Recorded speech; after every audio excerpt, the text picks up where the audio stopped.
Hi, in this video, I'm going to show you how to set up the offline order module. So for us to set up the offline order module, we proceed to navigate to the store management section, all right, and then select settings. So in the settings page, we select modules. So in the module list page, we proceed to choose the store management category, and then we go ahead and search for the offline order module. So as you can see it here, so we go ahead and then we click on the install button. All right, so now that we've installed the module, the next thing we have to do in order to activate the module is to update the order status. So we select enabled and then save.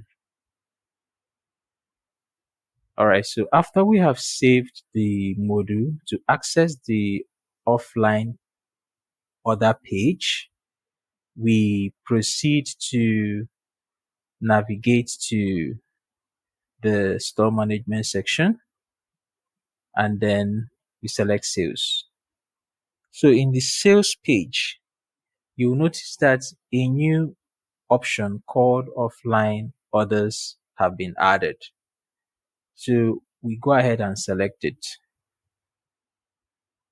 All right, so this will open the offline order form. So what this module does is it enables us to capture offline sales. So for example, if we have customers that don't want to shop in the online store, we can use this form to capture their order. So for us to fill the customer's order, the first thing we have to do now is we proceed to select the currency. So once we select the currency, so we choose US dollar for this example, and then we enable tax. So what this does is once we enable it, if the product price, if we have set up tax for the product price, it will enable tax for the products.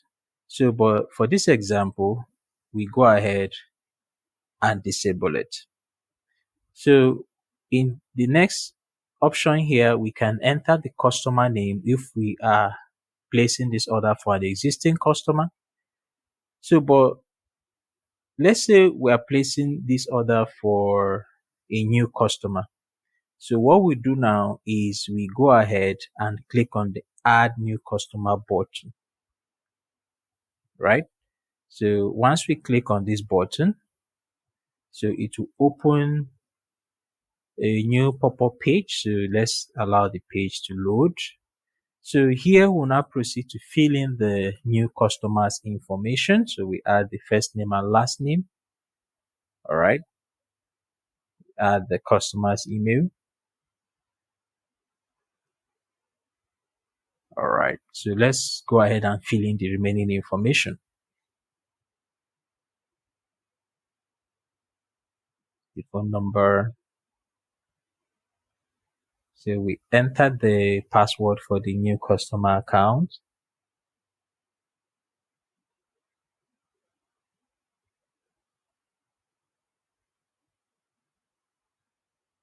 So we can enable newsletter, but we'll leave that.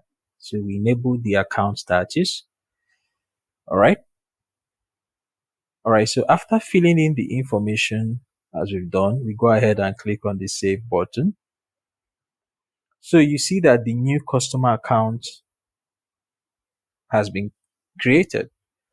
So what we'll do next is we proceed to close this window, and then we go ahead and search for the customer that we just created. So you see that once we enter the name here, so you can see the customer account. So we select it.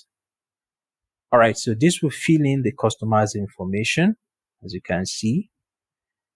So after we have done this, we can make adjustments to it if we want, but the next thing we do now is we proceed to add the product for the order. So we can click on the add product button or bulk edit button.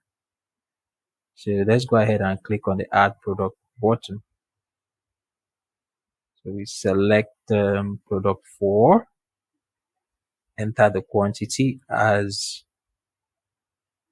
2, and then we add the product to the order. So it has been added. So let's add another product. So we enter product 1, all right, for the quantity.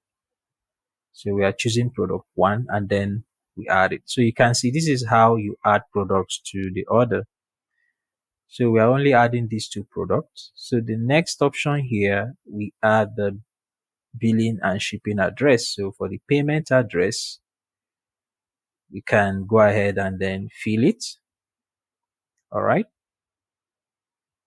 The last name, enter the address, enter the city. All right. So for the country, choose United Kingdom. All right. So for the states, we can choose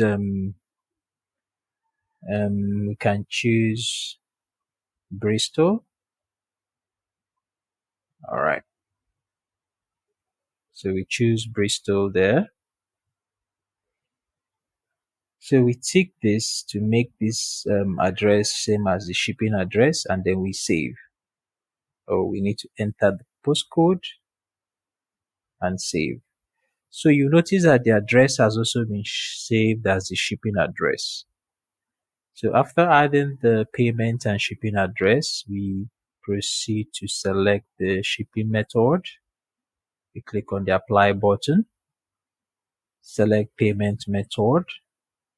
All right, click on the apply button. So we can now set an order status for the order. So since we selected bank transfer, we choose awaiting payment. For the notification, we can enable notification for the customer and admin. So if we enable this, the customer will get an email confirmation of the order. So let's disable it. We can also add a comment for the order, and we can also add additional emails for email notification. So we leave this as is optional. So what we do next is we go ahead and click on the save button.